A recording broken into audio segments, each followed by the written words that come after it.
Yep, today we're doing scale patterns. What's up, everyone? Thanks for tuning in this week. Today we are talking about scale patterns. Now, this is something that I know all of you watching this already know that you should be practicing.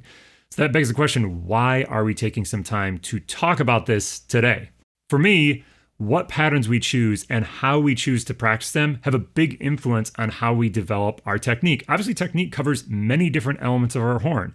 So are we choosing patterns that purely work horizontally, just trying to work on speed? Are we choosing patterns that have some vertical elements, trying to work on playing across the horn?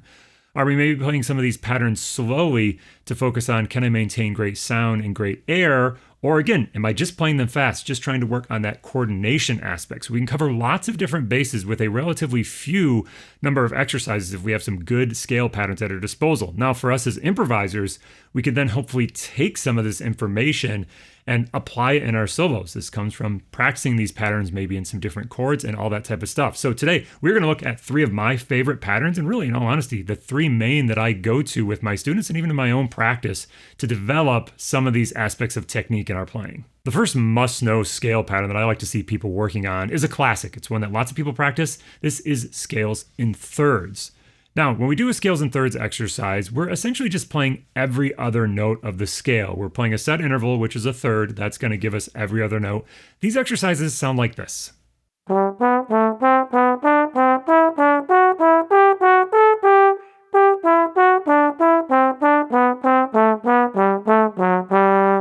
So that exercise is an absolute classic, something many musicians are going to practice. So you really just got to take that through the keys. Working with a metronome, it's real cut and dry practice. But if you want to take it to the next step on this, and maybe you're like, well, I've practiced it that way, and I kind of have it together there, you need to think about the variations that can be created with this particular pattern. So how I just played it, as my scale was ascending, my third was also ascending. So you can do any permutation of that. As your scale was ascending, your third could descend. And then as your scale was descending, your third could also descend. Or they could all ascend, or they could alternate. Whatever you want to do is great, but just think about all the different permutations. So what if we played it that all of our thirds are in the opposite direction of the way the scale is going?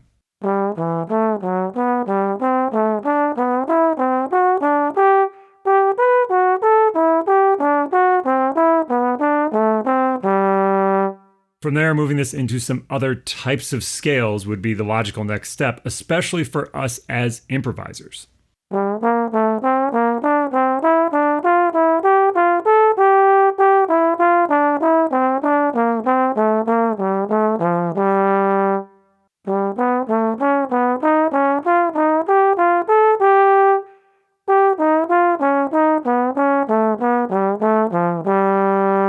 Now, when we do want to move into an improvisational space, this is one of the most important patterns to understand how it's constructed. So being able to move this through lots of different chord qualities and types of scales is very, very important if you want to use some of these shapes as an improviser. One of the places I really love the sound of this is on a dominant 7 sharp 11 chord. So on Lydian dominant, we would build our scales in thirds there. If we just start from the root, it sounds like this.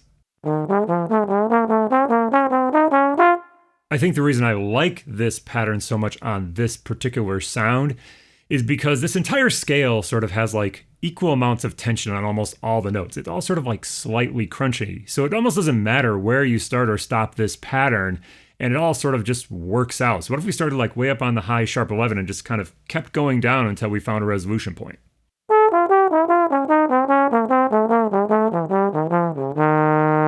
You got to invest the practice time with this just as a straight up pattern. But if you really want to use it, you got to mix it up a little bit, change up your rhythm a little bit. Maybe think about these thirds working in alternate directions. Maybe one third jumps up, the next one jumps down, all this sort of stuff.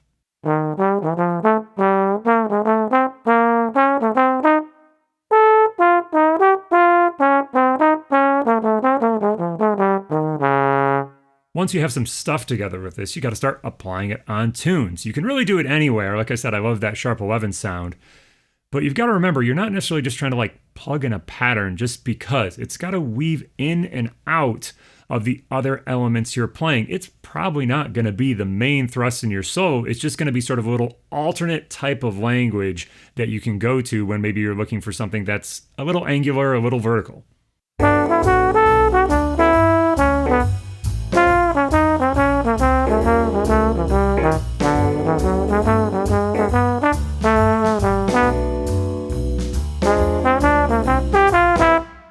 to scale pattern number 2. Now this is the one that I opened the lesson up with. This is the Clarett 2 pattern. Another all-time classic and a really important one for us to think about how we manipulate patterns as improvisers.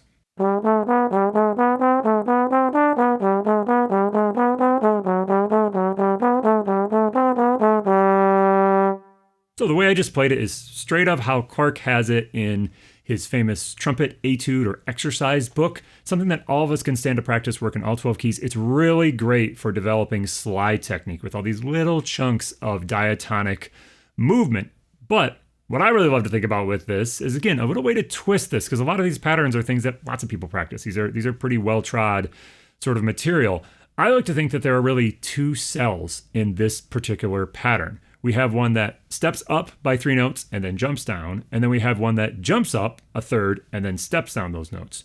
So rather than playing it exactly like Clarett does, which again, there's nothing wrong with that. That's a great way to practice it. There's a good amount of repetition, but also a little variety in that way of doing the pattern. I also like to do these where I would just take one of those cells and move it all the way up or down the scale.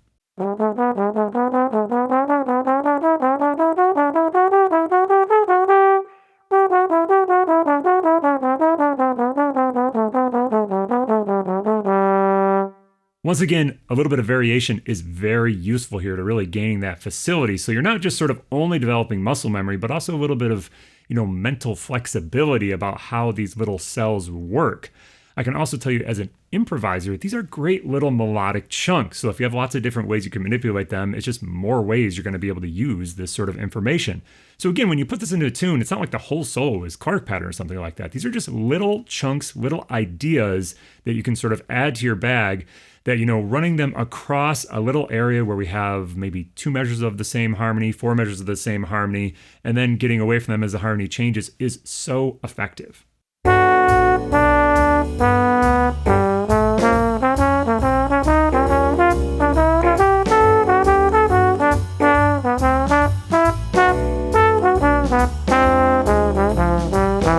All right, on our third and final scale pattern for the day, this is one I talked about in a lesson a couple years ago. This one is diatonic triads.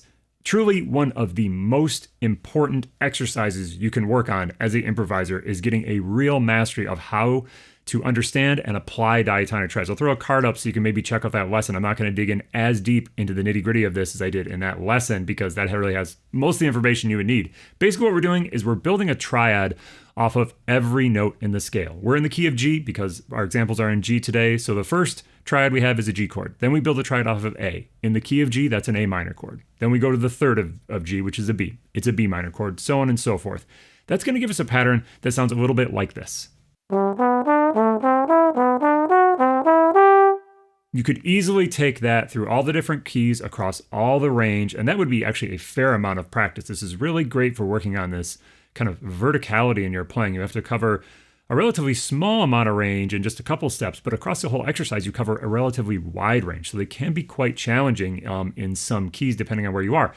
But the real magic here is in the variations of this. So we just heard it where as I was ascending, my chords also ascended from the root. We could do it where as I ascend, my chords descend from the fifth. You could also do it where you ascend one chord and descend the next. You guessed it, you could also flip that. If you want to break away from triplets, you could start to do little arpeggio patterns. Here we're going to go 3, root, 3, 5. Shocking to no one, you could also invert that. Now, do you need to practice every single one of those permutations? I would say probably not. It's a great way to find variety, but you really got to experiment and then find the ones that you like. I really tend to favor a lot of those like triplet triad shapes, especially the ones that are alternating, maybe ascending up the first chord, descending the next one. These work particularly great on minor chords and tunes that have long chunks of minor chords.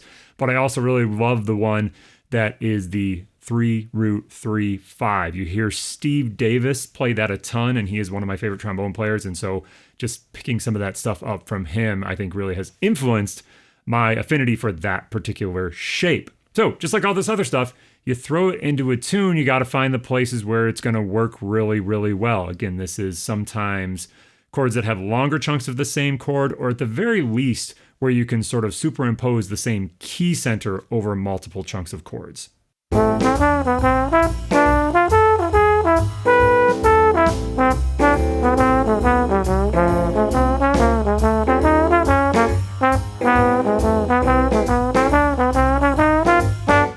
All right, that takes us through our scale patterns for today.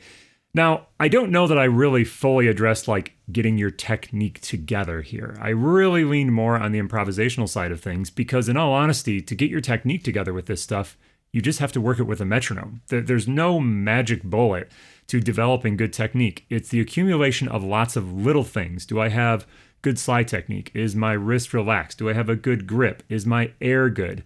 Do I have a good coordination between my tongue and my air and my slide? So it's not any one thing. These scale patterns are just sort of how you get there and how you practice it. You focus on those different elements of good technique. You work scale patterns with a metronome, gradually trying to increase your tempo while still making sure you can have a high quality of execution. That is how you develop good technique. It's not complicated. It's just difficult. It's just something you have to do every day and make sure you invest that time. But the path is actually very clear towards how you get there. All right, cool. See you in the woodshed.